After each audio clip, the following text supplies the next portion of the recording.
नमस्कार दोस्तों, मैं केडी विधिक सफ़र में आपका स्वागत करता हूं। दोस्तों, आज हम बात करेंगे भारतीय न्याय संहिता की धारा 232 के बारे में, सेक्शन 232 के बारे में। धारा 232 किस बारे में बात करता है? तो किसी व्यक्ति को मिथ्या साक्ष्य देने के लिए धमकाना के बारे में बात करता है। मतलब कि अगर कोई व्यक्ति है जो किसी व्यक्ति को झूठी गवाही, झूठा कथन या झूठा बयान देने के लिए धमकाता है, इसके बारे में बात करता है हमारा यह सेक्शन। दोस्तों, हम इस वीडियो में जानेंगे कि अगर कोई व्यक्ति इस धारा के अंतर्गत अपराध करता है तो उस व्यक्ति को इस धारा के अंतर्गत कितने वर्ष का कारावास होगा, इस बारे में हम इस वीडियो में बात करेंगे। ठीक है, तो सबसे पहले हम बुक का लैंग्वेज देखेंगे। बुक का लैंग्वेज क्या कहता है, सबसे पहले उसको देखेंगे।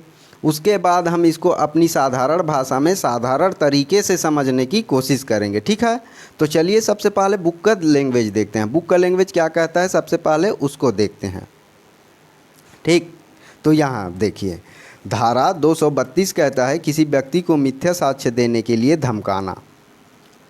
धारा 232 का उपधारा 1 कहता है जो कोई किसी दूसरे व्यक्ति को उसके शरीर, ख्याति या संपत्ति को या ऐसे व्यक्ति के शरीर या ख्याति को जिसमें वह व्यक्ति हितबद्ध है यह कारित करने के आशय से कोई क्षति करने की धमकी देता है कि वह व्यक्ति मिथ्या साक्ष्य दे, तो वह दोनों में से किसी भांति के कारावास से जिसकी अवधि 7 वर्ष तक की हो सकेगी या जुर्माने से या फिर दोनों से दंडित किया जाएगा।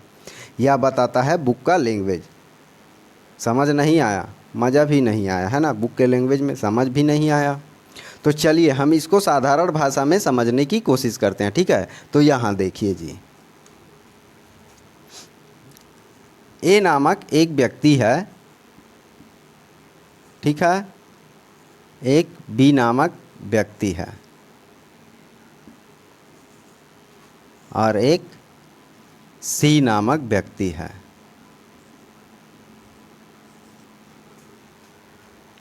ए नामक व्यक्ति सी को फंसाने के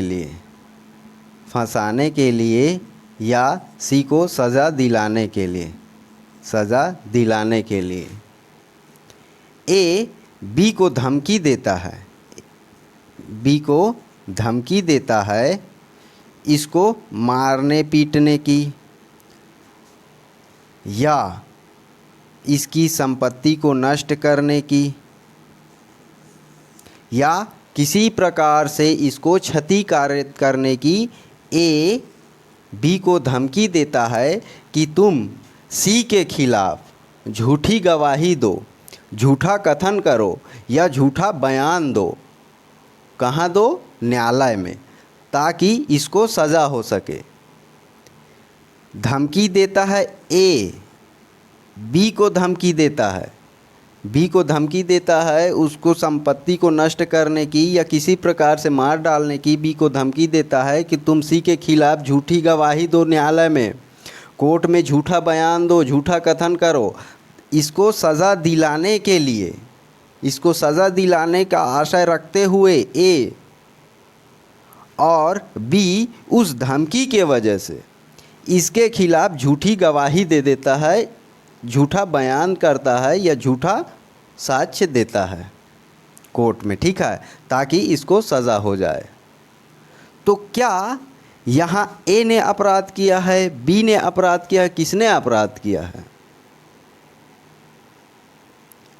इसकी झूठी गवाही के वजह से अगर इसको सज़ा हो गई तो कौन अपराध किया है, ए ने या बी ने? तो यहाँ ए ने अपराध किया है जी, ए ने अपराध किया है। इसको धमकी देकर झूठी गवाही दिलाया गया है ना, इसको फंसाने के लिए, इसको सज़ा दिलाने का आशय यह रखा है, ए ने रखा है।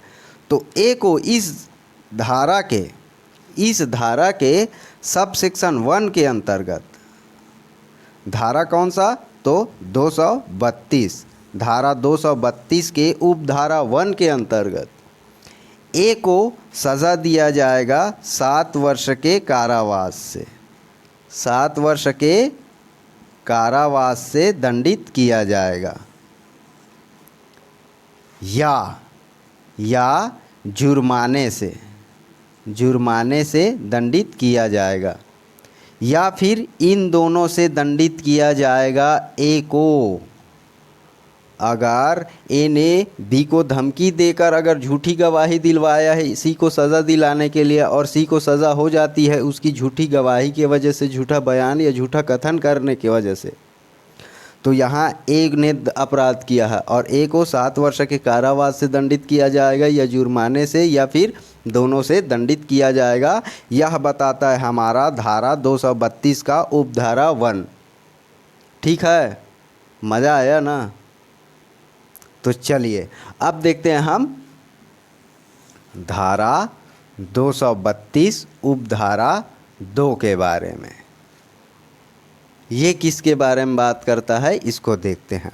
यहाँ देखिए, ए ने बी को धमकी दिया था इसकी संपत्ति को नष्ट करने की, या बी अब इसको मार डालने की, या फिर किसी प्रकार से इसको धमकी दिया था, इसको क्षतिकारित करने की धमकी कौन दिया था? ए ने दिया था।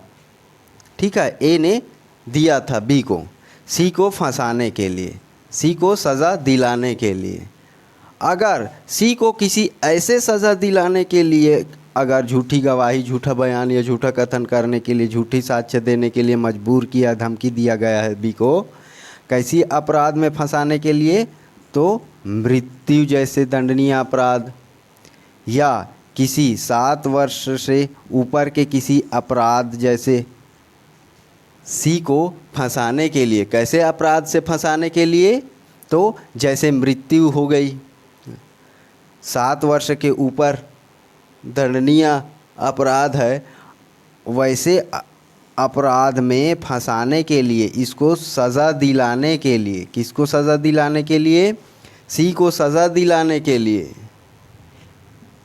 ए आशय रखा है, ए ने आशय रखा है ताकि ऐसे अपराधों के लिए सज़ा दिया जाए सी को, और उसके लिए बी को धमकी देता है कि तुम न्यायालय में जाके झूठी गवाही दो ताकि इसको सज़ा हो सके। इसको डरा के दिलाया है ना झूठी गवाही, बी को डरा के दिलाया है झूठी गवाही। तो यहाँ ए को इस सब सेक्शन के अंतर्गत, धारा 232 उपधारा 2 के अंतर्गत ए को उसी प्रकार से दंडित किया जाएगा जिस प्रकार से सी को दंडित किया गया है। अगर उस बी के झूठी गवाही के वजह से जैसे सी को दंडित किया गया है, उसी प्रकार से ए को दंडित किया जाएगा। यह बताता है हमारा धारा 232 का उपधारा 2। समझ आया ना? तरीका अच्छा लगा? अगर आप इस चैनल पर नए हैं तो चैनल को सब्सक्राइब कर दीजिए। अगर वीडियो पसंद आया हो, तरीका पसंद आया हो, तो वीडियो को एक लाइक ज़रूर कर दीजिए। फिर मिलते हैं किसी नए टॉपिक पे, किसी नए वीडियो के साथ। तब तक के लिए जय हिंद।